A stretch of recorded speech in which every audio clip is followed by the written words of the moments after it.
നമുക്ക് ഇനിയൊരു കഷ്ടിച്ച് 3 മണിക്കൂറും 20 മിനിറ്റും അപ്പോഴേക്കും ചടങ്ങുകൾ തുടങ്ങിയ ഒരുപക്ഷെ 3 മണിക്കൂർ കഴിയുമ്പോൾ തന്നെ അതിനോടനുബന്ധിച്ചുള്ള കുർബാന ആരംഭിക്കുകയാണ്.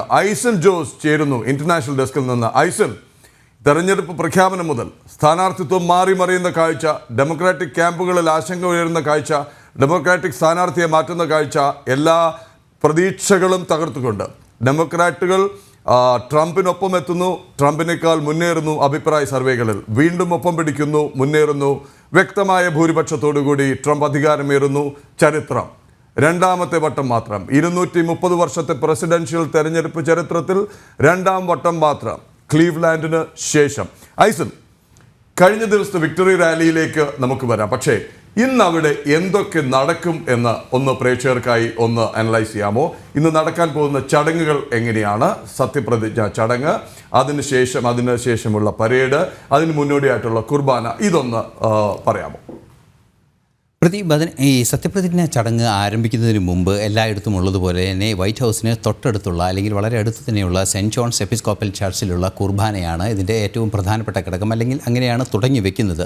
പിന്നീട് തുടർന്നാണ് ഒരു ടീ ഗ്യാതറിംഗ് അല്ലെങ്കിൽ ഒരു വൈറ്റ് ഹൗസിൽ ഒരു ചായ സൽക്കാരം ഉണ്ടാകുന്നു. ആ ചായ സൽക്കാരത്തിന് ശേഷമാണ് തുടർ നടപടികളിലേക്കെല്ലാം തന്നെ പോവുക. അതിന് മുന്നോടിയായി ചില സംഗീത വിരുന്നുകളും അങ്ങനെയുള്ള പരിപാടികളും എല്ലാം തന്നെ അവിടെ കണ്ടക്ട് ചെയ്യുകയും ചെയ്യും. അതിന് ശേഷമാണ് സെനറ്റർ ഔദ്യോഗികമായി ഈ ചടങ്ങ് നടക്കുന്നതായി അറിയിക്കുകയും സീനിയർ സെനറ്റർ അത് അറിയിക്കുകയും അതിന് തുടർന്നുള്ള നടപടിക്രമങ്ങളിലേക്ക് നീങ്ങുകയും ചെയ്യുക. അതിന് ശേഷമായിരിക്കും വൈസ് പ്രസിഡൻറ്റിൻ്റെ, അതായത് JD വാൻസിൻ്റെ സത്യപ്രതിജ്ഞ ഉണ്ടാവുക. അതിനുശേഷം പ്രസിഡൻറ്റിൻ്റെ സത്യപ്രതിജ്ഞയായിരിക്കും ഉണ്ടാവുക. ഈ പ്രസിഡൻറ്റിൻ്റെ സത്യപ്രതിജ്ഞ നടന്നതിന് ശേഷമായിരിക്കും ഒരു സ്വയറിംഗിൻ ചടങ്ങുണ്ടായിരിക്കും. അതിനുശേഷം ഒരു സർവമത പ്രാർത്ഥന.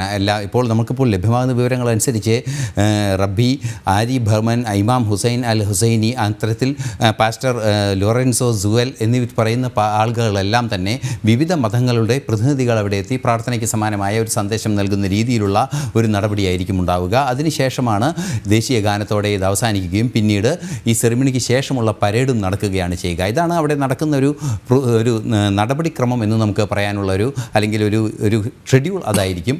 മാത്രമല്ല അതിനിടയിൽ ചില മാറ്റങ്ങളൊക്കെ വരുത്തിയിട്ടുണ്ട്. നേരത്തെ പറഞ്ഞതുപോലെ പുറത്ത് നടത്തുന്നത് പറ്റാത്തൊരു സാഹചര്യം, 11 ഡിഗ്രി സെൻറ്റിഗ്രേഡിലൊക്കെ അന്തരീക്ഷ താപനില എത്തും എന്ന ഒരു മുന്നറിയിപ്പുള്ളതുകൊണ്ട്, അതിശൈത്യത്തിൻ്റെ ഒരു സാഹചര്യമുള്ളതുകൊണ്ട് ഇത് അകത്ത് വെച്ചാണ്, ഇപ്പോൾ നേരത്തെ പറഞ്ഞതുപോലെ ക്യാപിറ്റോൾ മന്ദിരത്തിൻ്റെ അകത്ത് വെച്ചാണ് പരിപാടികൾ നടക്കുക.